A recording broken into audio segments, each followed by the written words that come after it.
पाकिस्तान बदल रहा है, पाकिस्तान तरक्की की बुलंदियों को छू रहा है। सी पैक 2 का मंसूबा जोरों शोर से जारी है। ये पाकिस्तान की तकदीर बदलने वाला मंसूबा है।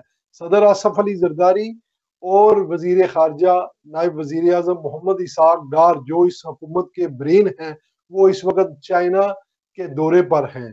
और ये दौरा पाकिस्तान की इकॉनमी के लिए इंतहाई अहम है। और पाकिस्तान पीपल्स पार्टी और मुस्लिम लीग नून दोनों जमातें इस वक्त संजीदगी के साथ पाकिस्तान की तरक्की और खुशहाली और बेहतरी के लिए काम कर रही है। दूसरी तरफ नाज़रीन किराम, पाक फौज ने सी पैक मनसूबों की हिफाजत के लिए एक खसूसी सिक्योरिटी डिवीजन तश्कील दी है, जिसमें हजारों फौजी एहलकार शामिल है। ये फोर्स चाइनी इंजीनियर वर्करों और मनसूबों को दाखिली और खारजी खतरात से महफूज रखने के लिए काम कर रही है। बलूचिस्तान और खैबर पख्तूनख्वा जैसे इलाकों में दहशत गर्दी का खतरा सी पैक मनसूबों के लिए एक बड़ा चैलेंज था। नाज़रीन किराम, पाक फौज ने इन इलाकों में ऑपरेशन के जरिए दहशत गर्दों का खात्मा किया और मनसूबों के लिए पुरअमन माहौल फराम किया। सी पैक के तहत बनने वाली रोड्स नेटवर्क, बंदरगाहें और तवानाई मनसूबों में पाक फौज का तावन इंतहाई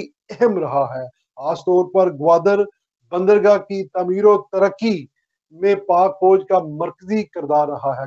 ग्वादर बंदरगाह और बहरे अरब में सी पैक के बहरी मनसूबों की हिफाजत के लिए पाक बहरिया ने भी एक लहदा यूनिट भी कैम की है, जो समुद्री तजारती रस्तों को महफूज बनाती है। सी पैक के मनसूबों की तमीर और तरक्की के ऊपर पाक फौज ने हुकूमत पाकिस्तान और चीनी हुकाम के साथ करीबी ताउन किया है, ताकि मनसूबों में किसी किस्म की रुकावट ना आए और काम जारी रखे।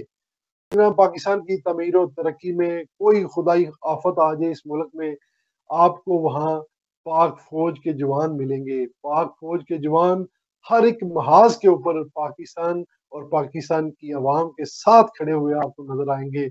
अफसोस उन चंद लोगों का जो पाक फौज के ऊपर तनकीद करते हैं। इस वक्त जो हुकूमत है और पाक फौज जो है, वो एक जान होकर जो है वो 25 करोड़ 26 करोड़ आवाम का इस मुल्क को दरपेश मसाइलों से निकालने के लिए जो है वो दिन रात मेहनत कर रही है।